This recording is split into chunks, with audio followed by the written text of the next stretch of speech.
Okey, ulang kaji tingkatan 4. Baik, tingkatan 4 bermula dengan bab 1 yang bertajuk warisan negara bangsa. Topik ini memang kamu semua kena tengok betul-betul, okey, iaitu berkaitan dengan ciri-ciri negara bangsa Kerajaan Alam Melayu dan juga ciri-ciri negara bangsa Kesultanan Melayu Melaka. Ingat kedua-duanya. Dan apa perbezaannya? Perbezaannya adalah cari persamaan dan perbezaannya. Persamaannya apa? Okey, kalau kita tengok persamaannya adalah kalau kita lihat persamaan bagi topik ini iaitu kalau negara bangsa Kerajaan Alam Melayu dan Kesultanan Melaka. Baik, persamaannya ada rakyat, ada rakyat. Ada wilayah pengaruh, ada wilayah pengaruh. Ada undang-undang. Ya, ada undang-undang. Nampak? Dan juga ada raja yang mana raja ini sewaktu Kesultanan Melaka menjadi kerajaan. Sama juga sebenarnya. Daripada raja menjadi kerajaan. Itu. Dan cuma ada penambahan di Melaka iaitu apa? Kedaulatan dan juga lambang kebesaran. Itu je perbezaan dia. Yang lain semua sama. Ya, wilayah pengaruh, undang-undang, rakyat sama. Cuma Kesultanan Melaka ada kedaulatan, ada lambang kebesaran. So ada penambahan sedikitlah. Dan untuk raja pada Kerajaan Alam Melayu bertukar menjadi kerajaan. Baik. Kemudian, iaitu kalau kita lihat di sini iaitu tentang undang-undang, hukum kanun Melaka dan undang-undang laut Melaka. Ramai yang kata, cikgu, dia memang ada fasal nombor 3 lah, fasal nombor 15 lah. Ya betul Alif Daniel. Dan bahan ini pun telah cikgu kongsikan dengan kamu. So, hukum kanun Melaka 44 fasal ni. Macam mana cikgu saya nak ingat nombor-nombor, fasal nombor 15 lah, fasal nombor 3 lah. Tak payah ingat. Kamu kena tahu dalam tu ada apa je. Iaitu kalau hukum kanun Melaka, kalau kita tengok di sini, hukum kanun Melaka ada pasal hukum kanun Melaka ada pasal tentang jenayah, peranan sultan dan pembesar, kekeluargaan dan ekonomi. Kalau undang-undang laut Melaka, seperti peranan nakhoda, pelayaran, jenayah dan juga percukaian. Jadi tak perlu kamu mentionkan nombor-nombor fasal tu, tak perlu. Tidak perlu. Jadi kamu kena tahu je apa isi kandungan tu. Dan peranan rakyat. Peranan rakyat, apakah fungsi rakyat, apakah fungsi pembesar dan juga fungsi sultan. Salah satunya peranan rakyat iaitu taat setia kepada pemerintah, tidak derhaka takut ditimpa tulah atau bencana, menjadi tentera, menghadiri majlis umum contoh gotong royong, menyumbang tenaga dalam sistem kerah. Itu bab 1. Baik. So, cikgu rasa bab 1 kamu semua tak ada masalah kan bab 1? Bab 1 tak ada masalah Dan mungkin yang memberi masalah ialah bab 2. Ini bab 2. Cikgu, wa'adat tu apa? Bagus. Apa maksud bagus wa'adat tu? Baik, wa'adat tu sebenarnya bermaksud, kalau kamu ada tengok kat dalam buku teks, ada wa'adat. Dan apa itu wa'adat? Bab 2 menyakitkan kami. Baik, wa'adat sebenarnya adalah merujuk kepada perjanjian, maksudnya perjanjian. Dan kalau katakan wa'adat yang dalam buku teks tu, wa'adat di antara demang lebar daun, dan juga sang seperbang. Sang seperbang. Ini sebenarnya perjanjian di antara apa tahu? Sebenarnya perjanjian di antara rakyat dan juga keturunan raja. Itu sebenarnya. Sang seperba ni mewakili raja, demang lebar daun tu mewakili rakyat. Di mana perjanjian itu menyatakan bahawa apa tahu? Kami rakyat tidak akan menderhaka kepada raja. Dan raja juga akan memberikan kerjasama dengan melindungi rakyat. Ya betul. Ya betul. Wa'adat tu bahasa Melayu klasik. Merujuk kepada maksud perjanjian. Itu sebenarnya. Take note perkara tu ya. Ini kita tambah-tambah. Bagus. Bagus soalan tu. Baik. Okey, kita pergi kepada bab yang kedua, bab yang menyakitkan hati. Baik. Sebenarnya bab 2 ni senang dia sebenarnya. Senang. Bukanlah senang, tapi kita kata sebagai masih boleh difahami kalau kamu tahu rangka dia. Kalau kamu tahu rangka bab 2 ni, kamu akan kata, oh ini je ke? Ya. Okey. Sebab sebenarnya dia tak terperinci sangat. Sebagai contoh ya, cikgu sebenarnya sedang usahakan tentang bab 2 ni, tetapi since kamu semua bertanya, okey. So cikgu tunjukkanlah Boleh boleh cikgu tunjukkan sedikit bab 2 Boleh, boleh. Boleh Boleh, cikgu boleh. Baik Bab baik. dua ni, dia kena Ah detail ya, aku. Dia kena detail. Tak boleh macam tadi. Tadi ringkas juga. Tapi yang bab dua kena detail sikit. Detail sikit ya. Detail sikit ke detail detail banyak? Okey, detail banyak je lah. Okey. Tak adalah detail banyak kan, tapi sedikit detail lah. Okey, baik tak apa. Cikgu akan kongsikan dalam bentuk yang sedikit berbeza. Okey, jadi kamu semua jangan terkejut. Jangan terkejut Loyo. Okey. Baik. Iaitu cikgu akan sharekan dengan kamu dalam bentuk ini. Okey, baik. Dia nampak. Kan kejut cakap. Kau jangan terkejut. Jangan terkejut. Okey. Kau nampak ni. Kan, cikgu terbang. Up and away. Up and away. Main teleport pula. Okey. Baik. Baik, sebenar-benarnya kan. Kita kecil kan? Okey. Baik. Sebenar-benarnya inilah dia bab 2. Bab 2 2.1. Duduk atas cikgu. Okeylah cikgu duduk atas. Duduk atas. Ada minta duduk atas ya. Baik, sikit benar. Iya, ini sebenarnya. Okey, sebenarnya maksud nasionalisme 2.1. 2.2 kamu tengok 2.2 ni. Duduk belakang sikit. Okey, baik. Okey, 2.2. Perkembangan idea nasionalisme di barat. Korang tengok tu. Revolusi keagungan, revolusi Amerika, revolusi Perancis. Kemudian perkembangan nasionalisme di Asia, iaitu yang berlaku di India, China, Jepun, Uthmania dan Mesir. Kemudian 2.4, perkembangan nasionalisme di Asia Tenggara, iaitu di Filipina, Vietnam, Indonesia dan juga Thailand. Kemudian kesedaran nasionalisme di negara kita, iaitu perjuangan Sultan Kedah, pemimpin tempatan, gerakan Islah. Kemudian faktor kemunculan gerakan nasionalisme, peranan agama, penulisan, media cetak, sistem pendidikan, golongan intelektual, pengaruh luar dan serantau. Perkembangan nasionalisme iaitu perjuangan golongan intelektual melalui penulisan dan melalui persatuan. Dan kesan perkembangan nasionalisme ni kita akan lihat dari sudut politik, ekonomi dan sosial. Jadi, keseluruhannya, kalau kamu perhatikan betul-betul, sebenarnya bab ini terbagi pada dua bahagian ni. Perasan tak bahawa bahagian atas tu nasionalisme di seluruh dunia, bahagian bawah tu nasionalisme tanah Melayu. Itu je. 4 subtopik nasionalisme di seluruh dunia dan 4 subtopik nasionalisme di tanah Melayu. Mesti kita bagi dua.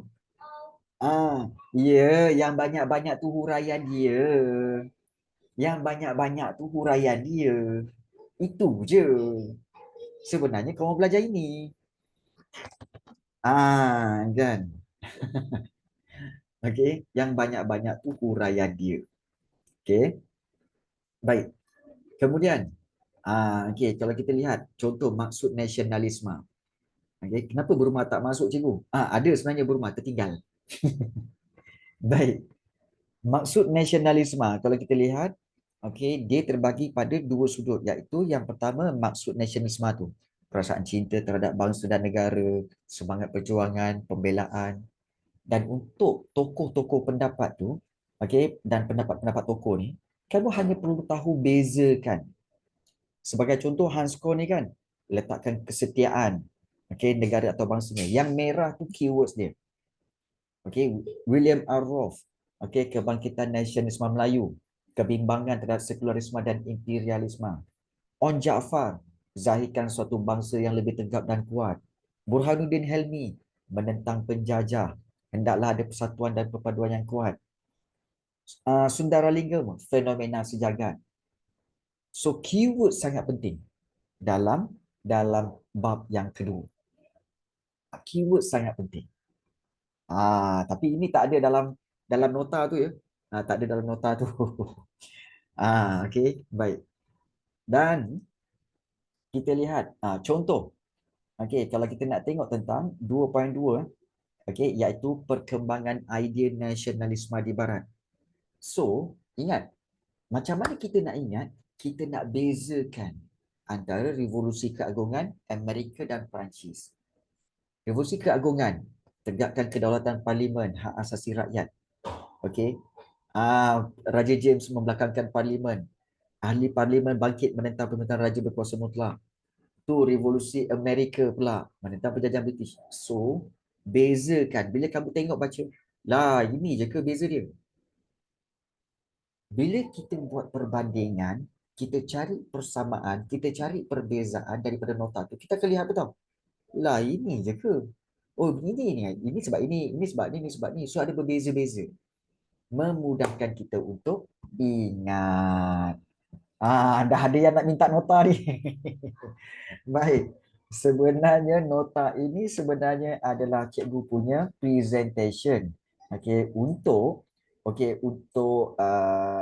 projek sejarah SPM bersama UKM. So cikgu tengah buat ni. Projek sejarah bersama UKM. Yes, UKM, Universiti Kebangsaan Malaysia. So tengah sibuk ni. Tu yang buat ringkas-ringkas. Cikgu dikehendaki untuk buat nota tu dan boleh explain dalam tempoh 25 minutes. Korang fikir sekarang korang fikir macam mana bab 2 tu nak di-shrinkkan menjadi 25 minutes. Pecah kepala. Nak shrinkkan menjadi 25 minutes punya cerita. Tak cukup. Itulah pasal. Tak apa. Ada cara dia. InsyaAllah ada cara dia. Baik. Tak apa. Okey. Itu kemudian lah. Okey. So kita kembali kepada nota kita. Baik. So yang ini memang ringkasan sebab cikgu buat yang topik-topik pilihan. Dan dalam peperiksaan biasanya, nasionalisme di Thailand ni popular. Nasionalisme di Thailand memang popular. Kerana apa ya? Kerana nasionalisme di Thailand ini adalah merujuk kepada negara yang tidak pernah dijajah oleh mana-mana kuasa barat. Kita tahu kan Thailand tak pernah dijajah. Tapi berlaku juga, nasionalisme kerana untuk mempertahankan kedaulatan negara, iaitu melibatkan, ingat, Raja Mongkut dan satu lagi Raja Chulalongkorn. Ingat dua ni. Dan mereka ni telah membawa pemodenan kepada Siam. Dengan cara diplomasi dengan Barat. Maknanya bertolak ansur dengan Barat. Jadi kalau kita lihat itu nasionalisme di Thailand sangat penting untuk kamu baca. Dan juga kalau kita lihat satu lagi subtopik iaitu faktor kemunculan gerakan nasionalisme. Kenapa munculnya gerakan nasionalisme? Peranan agama, penulisan kreatif, kemunculan golongan intelektual, media cetak seperti Jawi Peranakan, Sekolah Melayu, Al-Imam Neraca dan Pengasuh, Fajar Sarawak. Begitu juga sistem pendidikan dan juga pengaruh luar dan serantau. Ini sangat penting. Pan-Islamism, gerakan Islam Jepun menewaskan raja, ini semua telah memunculkan gerakan nasionalisme di negara kita. Baik. Apa beza penulisan kreatif dengan media cetak? Senang je. Bagus soalan tu.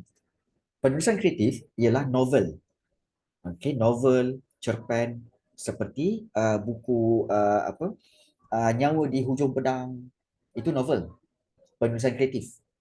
Ya, penulisan kreatif. Nyawa di Hujung Pedang. Kemudian juga buku-buku seperti Kerikil-kerikil Tajam, Anak Mak Lela Gila, Putera Gunung Tahan. Itu penulisan kreatif. Media cetak, akhbar. Media cetak tu akhbar. Fajar Sarawak, The Malay Mail, kemudian Majlis. Itu akhbar. Akhbar, media cetak. Novel, penulisan kreatif. Boleh faham, Alif, Daniel, perbezaan dia? Itu Boleh, perbezaan. boleh. Alright. Baik, kita break sekejap 2 minit untuk menghormati azan asar sekejap ya. Kita break sekejap. Azan asar sekejap. Baik, kalau kita lihat untuk Malayan Union, kenapa boleh meningkatkan pelaburan ekonomi? Kerana apabila tanah Melayu diperintah oleh Gubernur British, maka Gubernur British akan memudahkan syarikat-syarikat British untuk apply masuk dan melabur dalam perladangan, getah dan juga perlubungan biji timah. Betul tak? Sebab yang owner Melayu Union siapa? Yang memegang kuasa Melayu Union? Gubernur British. Datang syarikat British, well, we are British. We want to membuka sebuah syarikat perladangan juga kat sini. Oh, boleh. You pick any states here. You want to go to Perak, you want to go to Brisbane, can also. So, itu dapat meningkatkan pelaburan ekonomi. Itu tujuan Malayan Union itu bukan. Okey, Rafiq. Kan. Berabuk cikgu skipping London. Baik. Kemudian, okey. Itu Malayan Union. Okey. Dan kamu kena tahu ciri-ciri Malayan Union. Ingat, inilah dia ciri-ciri. Dia ada 2 bahagian saja. Okey, ingat ini ciri-ciri. Apa dah tulisan aku ni? Ciri-ciri yang pertama pentadbiran, yang kedua kewarganegaraan. Di mana kalau pentadbiran ni kamu kena tahu antaranya diketuai oleh Gubernur General, ada Majlis Eksekutif, Majlis Perundangan, dan NNMTB, NNB dan juga NNS digabungkan. Sultan menjadi ahli Majlis Raja-Raja. Itu dari sudut pentadbiran. Dari sudut kewarganegaraan, Jusoli, kemudian juga mereka yang lahir, itu semua penting. Jadi kena ingat tentang Melayu Union ini. Tetapi Melayu Union dah keluar sebenarnya, tapi bolehlah. Baik, faktor penentangan terhadap Melayu Union ada 2, penentangan Raja-Raja Melayu dan juga faktor penentangan orang Melayu. Faktor penentangan Raja-Raja Melayu kerana Melayu Union merupakan bentuk penjajahan mutlak British. Sultan Melayu hilang kedaulatan, kuasa politik. Untuk orang Melayu, ianya akan merugikan orang Melayu. Membantah usaha British menjajah tanah Melayu. Dan ini mencabul kedaulatan bangsa Melayu. Dan faktor penentangan, kita tahu juga dalam bab ini adanya penentangan penyerahan Sarawak. Iaitu, ini juga topik yang hot juga. Iaitu Gerard T. McBrien menggunakan muslihat, Vannerbroek mengenepikan surat wasiat Charles Brooke, tindakan Vannerbroek bertentangan dengan Perlembagaan 1941. Jadi ini adalah senarai bentuk-bentuk penentangan. Baik. Sebenarnya untuk ulang kaji ini tidak lengkap kalau kita tidak pergi ke soalan. Tapi sebelum itu kita pergi bab 5 dan kita akan tengok soalan. Cikgu nak korang tengok soalan sebenarnya ni. Baik. Kita tengok bab 5. Bab 5 tentang PTN 1948 iaitu bermula dengan cadangan jawatan kuasa kerja. Ingat cadangan-cadangan dia ni menyatukan semua negeri Melayu, 2 buah negeri-negeri selat, menjaga kedudukan istimewa orang Melayu, Dewan Perundangan Negeri, syarat kewarganegaraan yang ketat dan faktor penubuhannya. Apakah faktor penubuhan persatuan Melayu? Sebab penentangan orang Melayu terhadap Melayu Union dan cadangan Raja-Raja Melayu serta sokongan pentadbir British. Dan kita boleh lihat ciri-ciri Persekutuan Tanah Melayu, okey, boleh dilihat dari sudut pentadbiran, dari sudut perundangan, dari sudut kuasa Raja-Raja Melayu dan kewarganegaraan. Kita sampai bab 5 dulu. Esok kita akan sambung kepada bab 6 sampai bab yang ke-10. Tapi, okey, cikgu nak kamu lihat soalan, iaitu ini soalan yang diambil daripada kertas 2. Okey, sejarah tingkatan 4. Soalan, okey, soalan nombor 1 ya. Ini daripada bab 2. Contoh kita lihat di sini. Nasionalisme di Asia Tenggara. Okey, berakar umbi, namakan 2 tokoh yang terlibat dalam perjuangan nasionalisme di Filipina. Alif, ingat lagi tak? Ingat lagi tak? Siapa nama dia? Senang je ni. Ingat. Siapa? Jose Rizal. Okey, iaitu antara nama yang kamu boleh letakkan Jose Rizal. Cikgu, Ya. Aguinaldo tu betul ke, cikgu? Kenapa? Tak betul ke ejaan dia? Ke ada benda lain? Ada benda. Okey, Emilio Aguinaldo. Itu pun boleh. Okey. Emilio Aguinaldo, Jose Rizal dan juga Andres Bonifacio. Okey. Pun boleh. Tapi kalau kamu jangan risau alamak, kena ingatlah dia punya ejaan. Okey, tak apa. Kalau salah sikit tak apa. Okey, salah typo ke tak apa. Jangan kau nak jawab Jose Rizal, kau jawab A Rizal. A Rizal tu penyanyi. Jangan. Itu nampak sangatlah kau bongak ya. Tu. So dia mesti hampir-hampir. Okey. Baik, tuntutan yang dikemukakan oleh tokoh pejuang di Filipina. Okey, cara nak menjawab soalan ini. Tuntutan yang dikemukakan oleh tokoh pejuang di Filipina, 2 markah. 2 markah, berikan 2 point straight forward. Okey, tetapi jangan buat point. Masih kena buat ayat. Ya. Okey, so tuntutan yang dikemukakan. Okey. Diorang baik, bagus soalan tu. Okey, untuk pengetahuan kamu, okey, sebenarnya Filipina telah beratus tahun dijajah oleh orang-orang Spanyol. Sebab itu nama-nama diorang ada Jose, Emilio Aguinaldo, Andres Bonifacio. Sebab Filipina memang beratus tahun dijajah oleh Spanyol, oleh Spain. Memang. Dan menjelang tahun-tahun 1900 baru dijajah oleh Amerika. Jadi sebab itu nama-nama dia banyak nama-nama macam tu. Kan. Macam cikgu lah. Kalau cikgu pergi ke Spain, dia orang panggil cikgu Rafael. Ya. Baik. Kita tengok. Ya betul Alia Husna. Nama saya Jose Mukrifaso. Nampak sangat macam nama kartun. Baik, seterusnya. Tuntutan yang dikemukakan oleh tokoh pejuang di Filipina. Okey, tuntutan dia yang pertama iaitu apa mereka menuntut? Iaitu menuntut supaya Filipina menjadi sebahagian wilayah Spanyol. Betul. Itu yang pertama. Dan yang kedua, mereka menuntut supaya apa?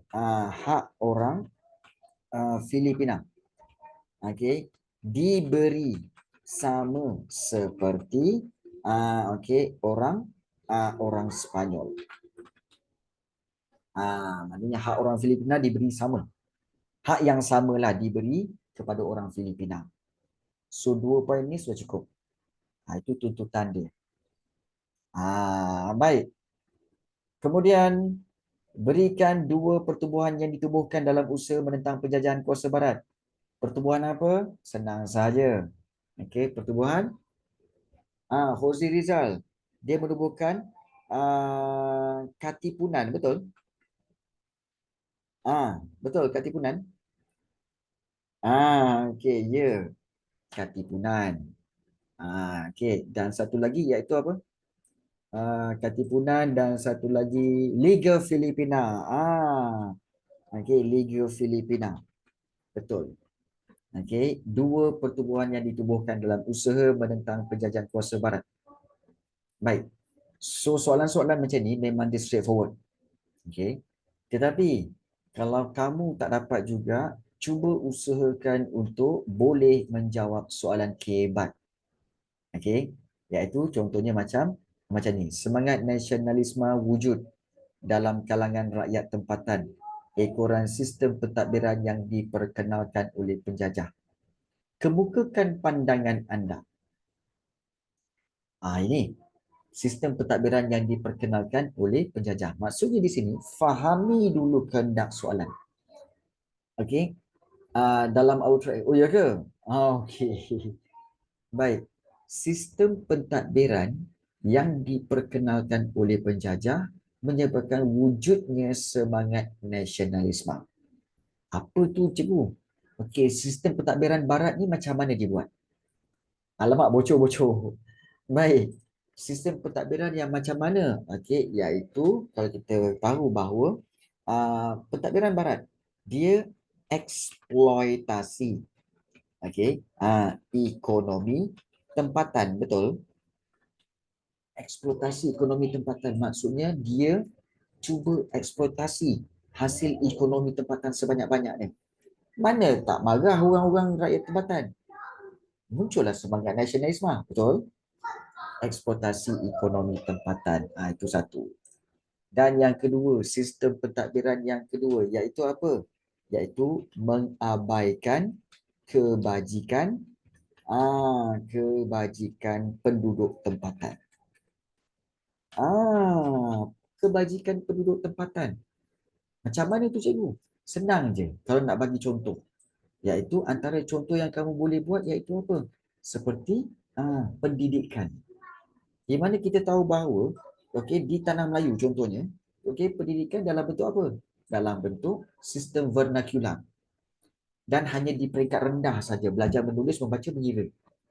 Tak ada pun untuk pergi ke sekolah menengah ataupun pergi ke universiti. Itu mengabaikan kebajikan penduduk tempatan. Mengutamakan kepentingan penjajah. Itu menyebabkan rakyat marah. Bila rakyat marah, maka wujudlah semangat nasionalisme. Faham? Itu maksud soalan ni. Semangat nasionalisme ni wujud dalam kalangan rakyat ekoran ataupun sebab sistem pentadbiran yang diperkenalkan oleh penjajah. Kemukakan pandangan anda. Bila kemukakan pandangan anda, kamu boleh kata bersetuju. Saya bersetuju. Pada pandangan saya bersetuju. Dengan kenyataan tersebut. Kalau nak setujulah, kamu boleh buat ayat seperti saya bersetuju. Dengan pernyataan. Pernyataan di atas. Hal ini disebabkan macam tu. Baru masuk kepada poin-poin. Poin-poin seperti iaitu penjajah mengeksploitasi ekonomi tempatan. Kemudian berikan contoh. Begitu. So ini cara dia bagaimana untuk menjawab soalan-soalan kebat. Ke korang nak cikgu ni ke? Cikgu buat ayat ke? Korang ni memang tahu. Baik. Okeylah, cikgu bagilah. Hal ini disebabkan, kita tengok penjajah telah mengeksploitasi ekonomi tempatan.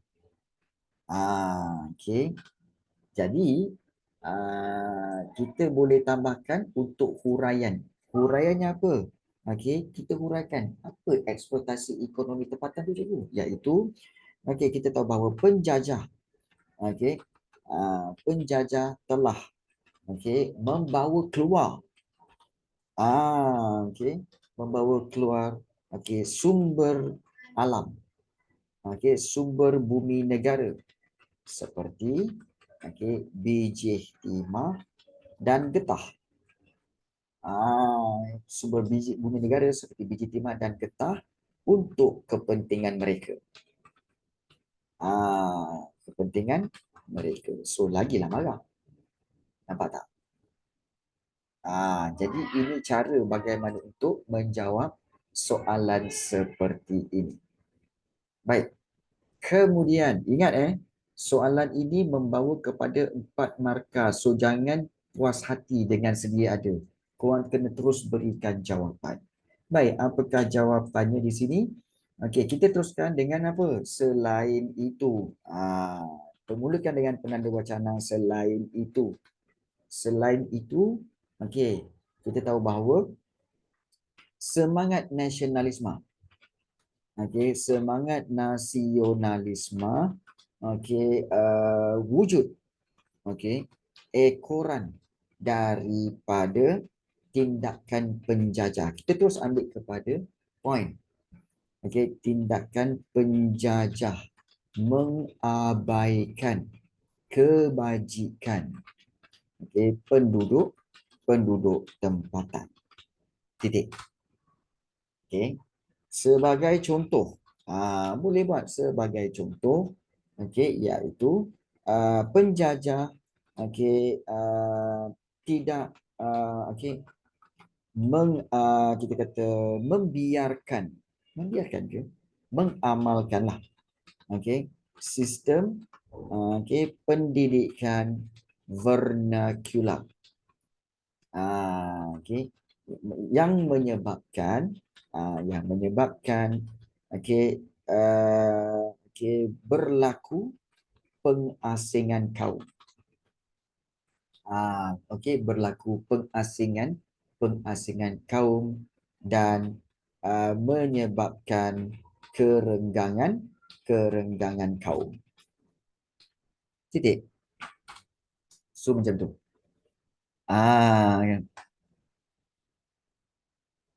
So ini antara contoh bagaimana untuk buat ayat jawapan lah. Tapi cikgu yakin pelajar-pelajar seperti Alif Daniel, seperti Abdul Rahman, Rafiq Syami, Alia Husna dan ramai lagi Wan dan sebagainya boleh membina ayat jawapan dengan lebih baik daripada cikgu. So itu cikgu yakin. Aish Batisha, Adlina kan, Amira, Akil, so Fatin Nurdini boleh. Anda semua memang boleh menjawab, membuat ayat jawapan yang lebih baik daripada cikgu. Ya, insyaAllah. Okey. Baik. Cikgu yakin tapi saya tak yakin. Jangan kau sia-siakan keyakinanku padamu, Mukri. Jangan kau sia-siakan keyakinanku padamu.